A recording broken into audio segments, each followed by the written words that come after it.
They broke in just before midnight. 2 men, ski masks, boots like thunder across the floorboards. But training is reflex. Pain is remembered in the body, and mine remembers everything. The first fell with a shattered wrist, the second with his throat pressed under my knee. No words, no warning, just instinct, precision, and silence. Then one of their phones buzzed. I let it ring once, then again. Third buzz, I picked it up. A message. My son is in his room. Use him as a shield if you have to. No name, just a picture of my hallway. Another buzz. Finish him. It wasn't until the fourth buzz I noticed the contact name, my wife. And the photo wasn't from today. It was saved, planned, controlled by her. I texted back, "Your husband is gone. What to do with the boy?" The typing bubbles came instantly. Finish him. I stood over the bodies, heart calm, but cold. The boy's door was closed, locked from the inside. Good. I didn't knock, didn't need to. I already knew he wasn't mine. But it wasn't about the boy, not yet. It was her voice, her timing, her message. It replayed like static behind my eyes. Use him as a shield.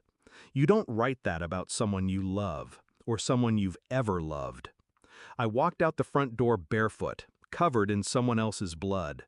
She was there, parked across the street, passenger seat, lipstick, laughing, driver's hand resting too familiarly on her thigh.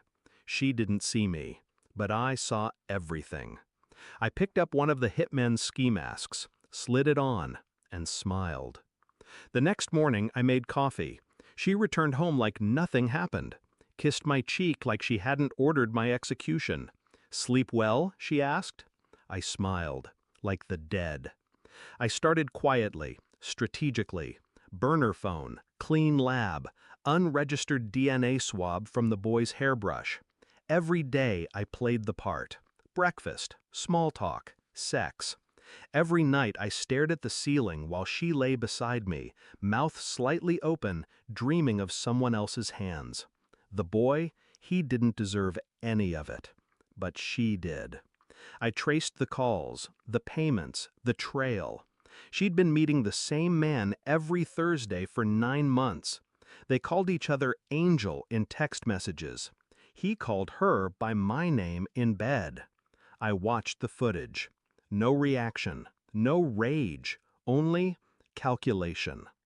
The DNA results came in on a rainy Tuesday, the kind of day that makes the world feel too quiet. 0% paternity match. Not surprising, still final. I printed it, folded it neatly, slid it into a white envelope.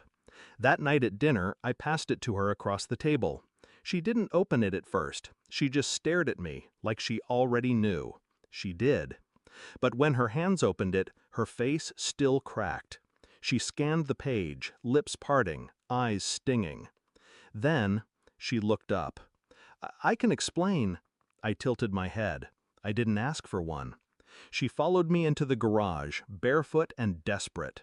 "You don't understand. He's dangerous. He said he'd kill me if I didn't." I turned, slowly. "You hired him," I said, "not the other way around." The blood drained from her face. "How?" I showed her the video, her voice, her payment, her plan. "I wanted out. I wanted something different," she whispered. "You got it." I tossed the ski mask on the hood of her car, the same one I wore last night when I slid into the passenger seat beside her lover, silent. He laughed, offered me a cigarette. I put a bullet in his thigh and whispered, "She told me to finish the boy. I'll start with you." I left him bleeding in the dirt, didn't even take the gun.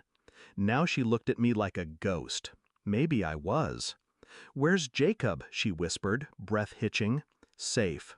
But he's not mine. He's yours. Raise him right." I stepped back, watching her fall to her knees.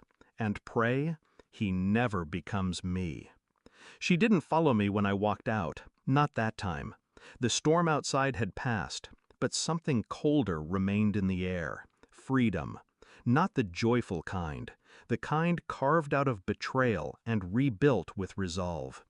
I didn't take much, just a duffel bag, keys, and the folder. The boy would have what he needed. He wouldn't remember my face in 5 years. Good. I wasn't his father. I was just the last lesson she'd learn the hard way.